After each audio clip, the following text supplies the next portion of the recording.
Dan untuk membahas hal ini kita telah terhubung dengan Gulat Manurung selaku Ketua Umum Asosiasi Petani Kelapa Sawit Indonesia, APKASindo. Selamat siang Pak Gulat, apa kabar? Selamat siang juga Mas Bram, kabar baik. Alhamdulillah. Pak Gulat, kalau kita perhatikan begitu kebijakan terbaru dari pemerintah kini kembali membuka keran ekspor dan menetapkan di MOCPO. Apakah memang hal ini juga sudah ada dampak positif yang tentunya dirasakan oleh petani kelapa sawit? Baik, terima kasih. Jadi kalau kita lihat memang per hari ini masih belum ada ya, karena memang efektifnya diberlakukan itu kan baru kemarin ya, hari Minggu diumumkan oleh Bapak Luhut Binsar Panjaitan. Nah tentu biasanya efek ini akan ya nampak sekitar 2-3 hari ke depan, apalagi menunggu hasil tender CPO di KPBN hari ini gitu loh. Jadi saya lebih optimis dengan sudah turun gunungnya Pak Luhut Panjaitan, karena biasanya beliau selalu berhasil. Jadi harapan kami tentunya harga TBS naik, karena logika berpikir yang dipakai saat ini lebih rasional untuk menyelesaikan masalah gitu. Oke, baik. Pak Gulat, ini juga menjadi menarik apabila kita bicara terkait harga TBS, di mana menurut Anda juga, menurut analisa dari Anda, sebetulnya apa sih yang menyebabkan harga TBS juga masih stagnan murah, padahal kalau kita ketahui bersama, harga CPO juga masih sangat tinggi di pasar global ini, Pak Gulat? Ya, sebenarnya ini yang membuat kita hari ini ya miris. Udah 2 bulan kami menderita petani sawit ya. Kalau kita perhatikan harga CPO dunia kan itu progresif naik terus. Per hari ini harga CPO dunia itu udah 17.000, artinya sudah 24.600 per kilogram CPO. Sementara di saat yang bersamaan di Indonesia itu tender CPO-nya nggak pernah deal WD, sudah 1,5 bulan. Inilah merupakan penyebab utamanya kenapa harga TBS petani anjlok. Kenapa? Tidak ada pijakan menentukan harga TBS yang biasanya ditetapkan oleh Dinas Perkebunan tiap provinsi sawit dari 22 provinsi APKASindo sebagai kiblat patokan dari pabrik-pabrik menentukan harga berapa harga beli TBS.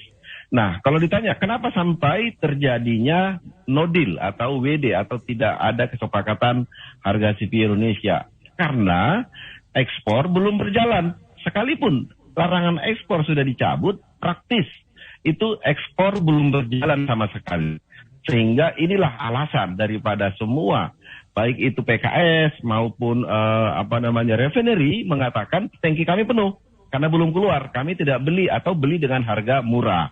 Nah, dengan adanya kebijakan yang super daripada Bapak Luhut Panjaitan dalam hal ini sebagai Menteri Marves, mudah-mudahan ya setelah terjadinya ekspor per hari ini katanya sudah 302.000 ton sudah disetujui persetujuan ekspor, mudah-mudahan tangki daripada PKS dan refinery tangkinya sudah mulai kosong dan tidak ada lagi tentunya alasan pabrik membeli TBS kami dengan harga murah. Awas, kami akan bekerja secara organisasi melihat keseriusan daripada pabrik.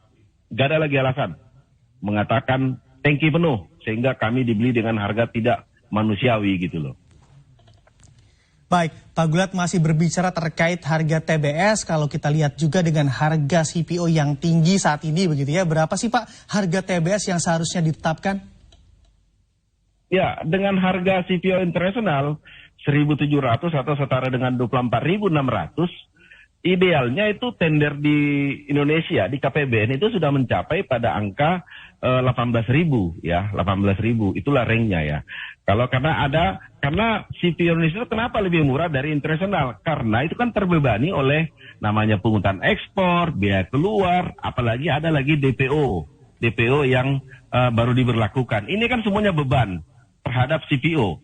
Beban terhadap CPO ini ditransmisikan ke hulu. Ke hulu itu siapa? TBS siapa? Petani sawit. Nah, oleh karena itu dengan range antara 18.000 harga CPO Indonesia pada saat tender di KPBN hari ini, maka harga TBS petani itu berkisar antara 3.500 sampai 4.000 rupiah per kilogram. Itu rumusnya sudah ada. Kalau Pak Luhut mengatakan di atas 2.500, ya puji Tuhan, alhamdulillah, itu harapan kita. Tetapi di atas 2.500, jangan pula 2.600 gitu. Layaknya, sewajarnya.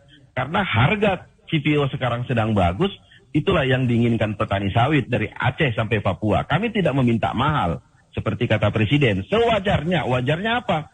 Patokan CPO internasional yang ditransmisikan di tender KPBN.